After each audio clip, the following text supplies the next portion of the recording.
ቪቪያና እናጉየት ብጽርጋ ከተሐልፍ ክትብል በታ መኪና ሰንቢዳ ተወደቀሞ እቲ ኣብ ውሽጢ መኪና ዝነበረ ዳንኤል ምስራያ ድማ እታ ዝደልያ ዝነበርኩ ጓል እዚኣ ኢሉ ካብ መኪና ይወርድ። ቪቪያና ምስራያቶ ብስንባደ ተላዒላ ክትሃድም ትጅምር። ዶበሊ ካባይ በፍጹም ኣይተምልጥን ኢኺ እናበለ ለድሕራ ይስዕባ። ቁርብ ምስ ዝጎየ ይደኽመሞ ጠጠው ኢሉ ኣይተምልጥን ኣይተድክምኒ ኣብዚ ከም ዘሎ ከዓ ኣጸቢቐ ይፈልጥ ብምባል ደጊሙ ይኽተላ። ቪቪያን ብፍርሒ ወና እጥፊያ እንዳጎይትን ከላ ምስቲ ካርቱን ዝደፍእ ዝነበረ ዊልሰን ናብቲ ካርቱኑ ተላቲማ ተወድቕ። ኣዚ ቅሪ ተዛሓዊ ትብሎሞ ንሱ ድማ ዝሓፍተይ ግና ድሓን ዲኺ ኢሉ ይሓታ። በጀ ክሓግዘኒ እዚ ወዲ ክጎዳእኒ ይፍትን ኣሎ ኢላ ትነግሮ። ኣጆ ክሓግዘኪ ንዕና ኣብዚ ካርቱን ውሽጢ እተዊ ኢሉ ኣልዒሉ ናብቲ ካርቱን ውሽጢ እተዋ። ዳንኤል ድማ ኸርክባ እናጎየ ኣብኡ ይበፅሕ እሞ የቕሮይ ተዛሓዊ ኣብዚ ሓንቲ ጓል ክትሓልፍ ርኢኻ ዶ ኢሉ ይሓቶ። ቪቪያና ድማ ብፍርሒ ኣብ ውሽጢ ካርቶን ኮይና ትሰምዖም ኣላ። ዊልሰን ድማ ኣይፋሉን ዝሓዊ ዋላ ሓደ ሰብ ኣይረኣኹኒ ኣብዚ ንበይነ በዛ ካርቶን እዚኣ ዝሰርሕ ዘለኹ ኢሉ ይምልሰሉ። ርግፀኛ ዲኻ ምስ በሎ ሙሉእ ብምሉእ ርግፀኛ ኢሉ ይነግሮ። ዳንኤል ስለ ዝጠራጠረ ናብዝን ናብቲ እንዳረአየ ሕራይ ጽቡቕ ኢልዎ ቁርብ ምስ ተጓዓዘ ዊልሰን ቀፂሉ ተራግ ዝሓፍተይ ከይድ እዩ ይብላ እሞ ነቲ ካርቶን ቀስ ኣቢሉ ብሓይሊ ክጎቶ ይጅምር። ዳንኤል ምልስ ኢሉ ዮ እሞ ብሓይሊ ክጎቶ ምስ ተዓዘበ ተጠራጢሩ ሓንሳብ ጽናሕ ኢሉ መሊሱ ናብኡ ይኸይድ። ዊልሰን ድማ እንታይ ኮንካ ጎይታይ ዝኾነ ፀገመለ ድዩ ምስ በሎ ሓደ ነገር ካባይ ትሓብእ ዘለኻ መሲሉ ይስምዓን ኣሎ ይብሎ። ቪቪያና ድማ ብፍርሒ ድምፂ ከይተውፅእ ተጠንቂቓ ትሰምዕ ኣላ። እንታይ ክሓብእካ ሙዝሓዊ ካርቶነይ ጥራይ ዝጎት ዘለኹ እኳ ደኣ ዝመፅእ ዘሎ ንፋስን ዝናብን ካርቶነይ ከየብስብሶ ይፈርሕ ዘለኹ ኢሉ ይነግሮ። ኣይፈልጥን ግና ሓደ ዘይእምነን ነገር ኣሎ ምስ በሎ ዝሓዊ በጀኻ ኣነ ስርሒ ጥራይ ዝሰርሕ ዘለኹ ኢሉ ይምልስ እሞ ነዞም ካርቶናት ክፍትሾም እየ ይብሎ እሞ ዊልሰን ድማ ኣይፋሉን ከምኡ ክትገብር ኣይትኽእልን ኢኻ ምኽንያቱ እቶም ነገራት ክተሓወሱን እዮም ኢሉ ክከላኸሉ ምስ ፈተነ ካብ ዘልግስ ኢሉ ንዕኡ ደፊኡ ነቲ ካርቶን ምስ ከፈቶ ቪቪያና ኣብኡ ይረኸባ።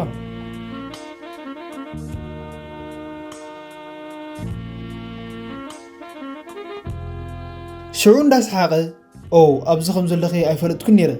ይብላ እሞ በጀኻ ከምኡ ይትግበር ኣነ ምሳኻ ክኸይደ ይድልኒ ትብሎ። ኣዝዩ ቅሪ ተዛሓፍቲ ግና ካልእ ኣማራፂ ይብልክን ወይ ብፍቓድኪ ትመፂ ወይ ድማ ምሳይ ብሓይሊ ትመፂ ምስ በላ ዊልሰን ኣብ መንጎ እንታይ ይብሎ እሞ ንስኻ ኣብ ዘይጥቶ እዚ ናትካ ጉዳይ ኣይኮነን ኢሉ ይምልሰሉ። ንሱ ድማ ሓንቲ ጓል ሓገዝ እንተደልያ ጉዳይ እዩ ኢሉ ይምልሰሉ። እምበኣር ኣብ እንታይ ዓይነት ፀገም ተኣቱ ከም ዘለኻ ኣይፈልጥካን ዘለኻ ምስ በሎ ንሳ ምሳኻ ክትከይድ ከም ዘይትደሊ እየ ዝፈልጥ ይብሎ። ቪቪያና ድማ በጀኻ ምስኡ ንበይነይ ትሕደገኒ ኢላ ትልምኖ። ሽዑ ዳንኤል ስኽበሊ ነገራት ከቢድ ክትገብሮዮም ትደሊ ኣለኽ ምስለኒ እወዶ ከምኡ ክኸውን እምበር ምስ በሎ ዊልሰን ካሃርሙ ምስ ቀረበ ዳንኤል ድማ ቀዲሙ ሃሪሙ እውን ኣስሒቱ ናብ መሬት የውድቆ። ቪቪያና ድማ ብስንባደ ከመይ ጌርካ ከም ዝትገብር ትብሎ እሞ ንሱ ከዓ እናሰሓቐ ንዊልሰን ናብቲ ናይ ድሕሪት መኪና ወሲዱ የእትዎ። ንዓ ድማ ምስ ሓደ ሓፂን ኢዳይ ኣስራ ቀፂሉ ከምዚ ዓይነት ነገራት ቀለልቲ እዮም ሰላም ጽብቕቲ ርኢ ኸለኺ ከምዚ ቀሊል እዩ ነገራት ዋላ ሓደ ምስክር ከይሓደኩ ከምኡ ዝገብር ምስ በላ ከመይ ጌርአ ኣብ ናይ ኢንተርኔት ቁፅሮ ረኺበካ ከመይ ጌርአ ኣብ ኦንላይን ዴት ወዲቐ ትብሎ።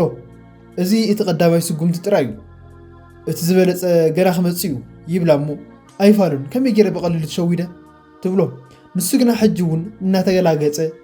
ተራጊ ሎም ዘይርሳእ መዓልቲ ክህልወኪ እዩ ኢሉ ይምልሰላ። በጀኻ ሕደገኒ ክኸይድ ኢላ ትልምን እሞ ኢዳ ይፈትሓ እሞ ብድሕሪ ተሓቆይፉ ኣጆኹ ተራጊ ኣብ ፕሮፋይልኪ ተፈጥሮ ከም ትፈትዊ ፅሒፍኪ ነርኪ ፅሩይ ኣየር ከተተንፍሲ እዚ ድማ እዩ እቲ ክንገብሮ ዘለና ኣነ እቲ ዝበለፀ ቦታ ይፈልጥ እየ ናብኡ ድማ ከወስደኪ ናብ ሓደ ጣሻ ይብላ። ስለደኒ ምሳኻ ክመፀ ይድልኒ በጀኻ ኢላ ክትሃድም ትፍትን እሞ ተራጊ ቀሲልኪ ተጓዓዚ ስኺልኪ ድማ ተንቀሳቐሲ ብምባል እናዳፍዐ ናብቲ መኪና የብፅሓ እሞ በሪ ከፊቱ ከእትዋ ምስ በለ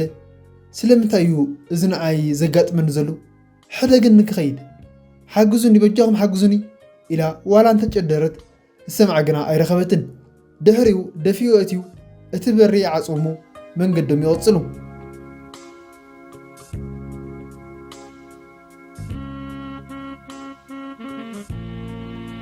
ቁርብ ምስ ተጓዓዙ ድማ ፖላይስ ይረኽቡ እሞ ኣይ እዚ ኸውን የብሉን ጽኒል ክስምዕነቲ ዝኾነ ሕቶ እንተሓይተሙኺ ኣነ ዝምልስ ንስኺ ሱኽ ክትብሊ ኢሉ የጠንቅቓ ሽዑ እታ መኪና እጠው ኣቢሉ ድሓንዶም ሽኹም ይብሎ እሞ ፖሊስ ፍራንስ ድማ ናብኣቶም ቅርብ ኢላ ድሓንዶም ሲኹም በጀኻ ናይ መግንሒ ፈቓድ ናይ መኪና ሊብሬ ሰነዳትካ ክትበና ዶ ኢላ ትነግሮ እወ ኣብ ዘለኩም ኢሉ ይባ ቀፂላ ንቪቪያና እንዳረአየት ድሓንዶም ሲኺ ዝሓፍተይ ትብላ እሞ ስኹ ምስ በለት ድማ ዳንኤል ንሳ በዓልቲ ገዛ እያ ቁሩብ ደኺማ ስለ ዘላ እያ እቲ ዝኸድናዮ ጉዕዞ ቁሩብ ነዊሕ ስለ ዝነበረ እዩ ኢሉ ይምልስ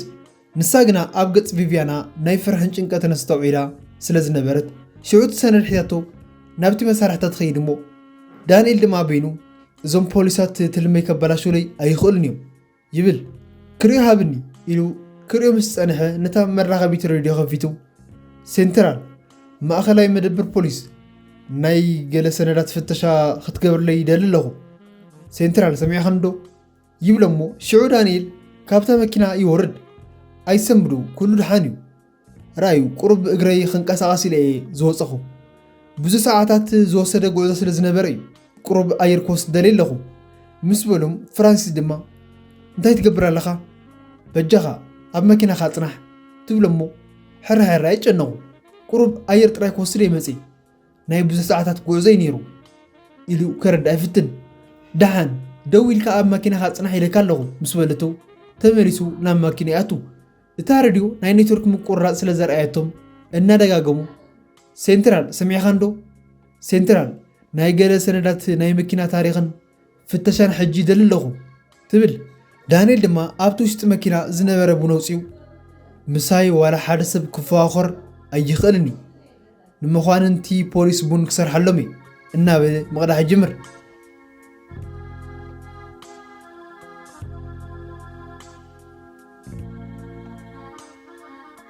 እቲ መሳርሕታት ፖሊስ ፓኦል ድማ ብሓፈሻ ኣብዚ ራድዮ ኣይሰርሕን ዘሎ ብሰንኪ እቶም ኣዋሚ ምስለኒ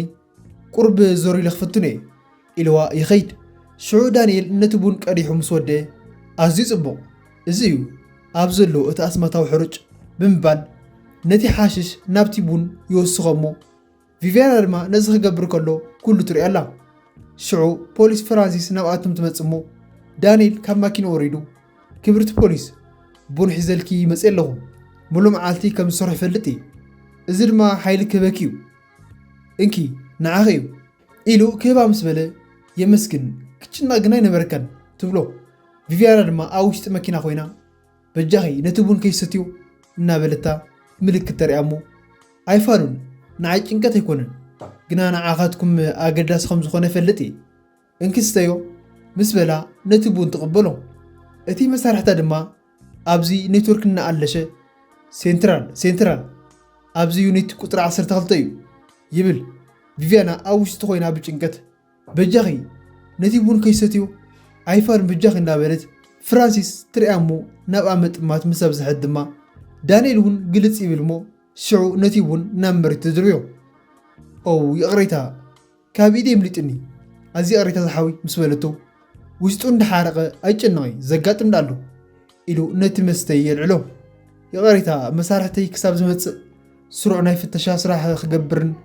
ገለ ሕቶታት ክሓትን ኣለኒ ትብሎ እሞ ሕራይ ጽቡቕ እዩ ንስኽ ዝበልኪ ኩሉ ይከኣል እዩ ኢሉ ይምልሰላ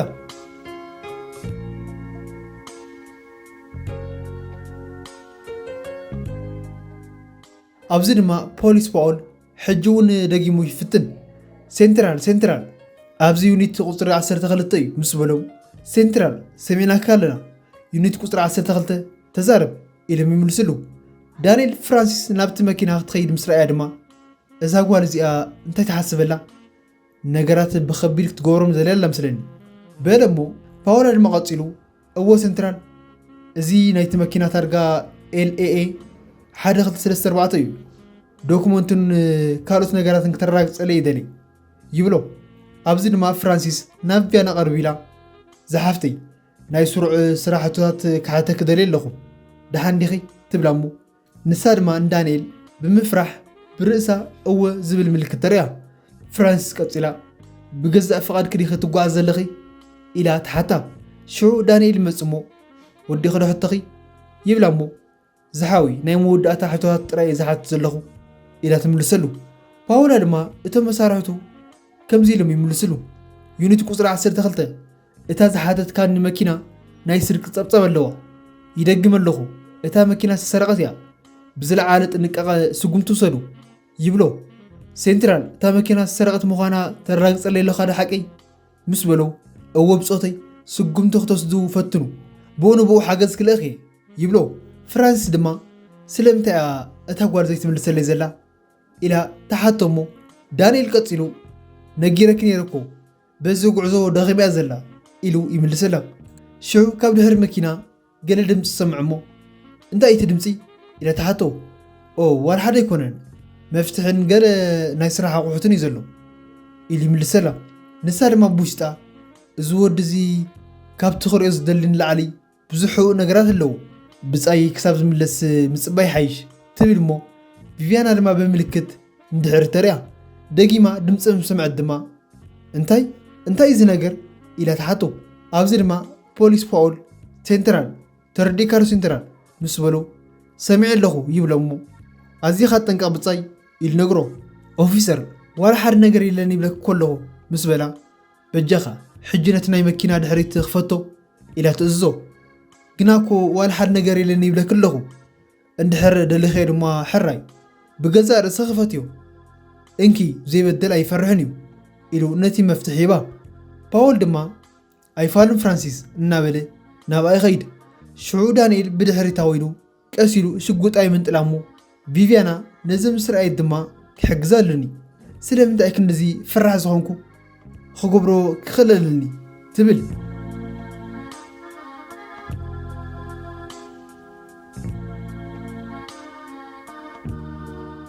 ዳንኤል ነዚ ሽጉጥ ናብኣ ፀጊዑ ብምሓዝ ሓደ እኳ ስጉምቲ ከይትወስዲ ኩሉ ድሓን ከም ዘለዎ ኣምሲልኪ ክምስ ክትብሊ ይደሊ ኣለኹ